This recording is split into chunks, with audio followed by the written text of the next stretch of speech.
ಜನದ ಹತ್ರ ಏನು ಪವರ್ ಇದೆ ಅಂದರೆ ಕೇವಲ ದೇವ್ರ ಹತ್ರ ಮಾತ್ರ ಇಂಥ ಪವರ್ ಇರೋಕ್ಕೆ ಸಾಧ್ಯ. ನಮ್ಮ MP ಇಂದೋರಲ್ಲಿ ಯಾವುದೇ ಮರ್ಡರ್ ಕೇಸ್ ಅಥವಾ ರೇಪ್ ಕೇಸ್ ಅಥವಾ ಯಾವುದೇ ಕೇಸ್ ಆಗಿರಲಿ, ಇಬ್ಬರಿಗೇನೆ ಎಲ್ಲ ವಿಷಯ ಗೊತ್ತಿರುತ್ತೆ. ಇವ್ರ ಹೆಸರು ನವೀನ್ ಮತ್ತು ಇರ್ಷಾದ್. ಅವರಿಬ್ಬರೇನೆ ಎಲ್ಲ ವಿಷಯನೂ ತಿಳ್ಕೊಂಡಿರ್ತಾರೆ. ಇವರು ಆ ಪ್ಲೇಸ್ಗಳಿಗೆ ಪೊಲೀಸ್ ಬರೋಕ್ಕಿಂತ ಮುಂಚೆನೇ ಬಂದು ನಿಂತಿರ್ತಾರೆ. ಇದು ಹೇಗೆ ಗೊತ್ತಾಯಿತು?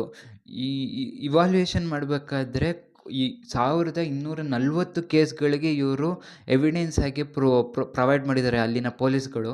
ಈ ವಿಷಯಕ್ಕೆ ಪೊಲೀಸ್ ಕಮಿಷನರ್ ಅವರು ಇನ್ವೆಸ್ಟಿಗೇಷನ್ ಮಾಡಿದಾಗ ಏನು ಗೊತ್ತಾಯಿತು ಅಂದರೆ, ಇವರಿಬ್ಬರು ದಿನವಾಗ್ಲೂ ಪೊಲೀಸ್ ಸ್ಟೇಷನ್ನಿಗೆ ಬರ್ತಾಯಿದ್ರಂತೆ. ಅದು ಏನಕ್ಕೆ ಹೋಗಿ ಬರ್ತಾರೋ ಗೊತ್ತಿಲ್ಲ.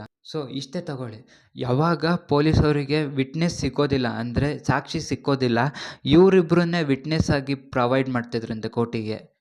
ಮತ್ತು ಹಲವು ಸಾರಿ ಇವರಿಬ್ಬರಿಗೇ ಹೇಳ್ದಲೇ ವಿಟ್ನೆಸ್ ಪೇಪರಿಗೆ ಅವರೇ ಸೈನ್ ಮಾಡ್ತಿದ್ರಂತೆ, ಪೊಲೀಸವರೇ ಸೈನ್ ಮಾಡ್ತಿದ್ರಂತೆ. ಅದು ಮಾಮೂಲಿ ಕೇಸ್ಗಳಿಗಲ್ಲ, rape case, murder case, drugs case ಅಂಥ ಕೇಸ್ಗಳಿಗೆಲ್ಲ ಇವರಿಬ್ಬರನ್ನೇ ವಿಟ್ನೆಸ್ ಆಗಿ ಪ್ರೊವೈಡ್ ಮಾಡ್ತಿದ್ರಂತೆ, ಸೈನ್ ಕೂಡ ಆಗ್ತಿದ್ರಂತೆ. ಈ ವಿಷಯ ಗೊತ್ತಾಗಿದ್ದ ತಕ್ಷಣವೇ ಅಲ್ಲಿನ ಪೊಲೀಸ್ಗಳನ್ನ ಕಸ್ಟಡಿಗೆ ತೊಗೊಂಡು ಸಸ್ಪೆಂಡ್ ಮಾಡಿದ್ದಾರೆ ಮತ್ತು ಅವರಿಗೆ ಕೋರ್ಟು ಫೈನ್ ಕೂಡ ಹಾಕಿದೆ. ಸೊ ಇವಾಗ ನೀವು ಥಿಂಕ್ ಮಾಡಿ, ಇದೇ ರೀತಿ ಎಲ್ಲ ಕಡೆ ಆಗಕ್ಕೆ ಶುರು ಆದರೆ ಯಾರು ಬೇಕಾದರೂ ವಿಟ್ನೆಸ್ ಆಗಿ ಪ್ರೊವೈಡ್ ಮಾಡಿ ಯಾರನ್ನು ಬೇಕಾದ್ರೂ, ಇನ್ನೋಸೆಂಟ್ ಬೇಕಾದ್ರೂ ಜೈಲಿಗೆ ಹಾಕಿಸ್ಬೋದು.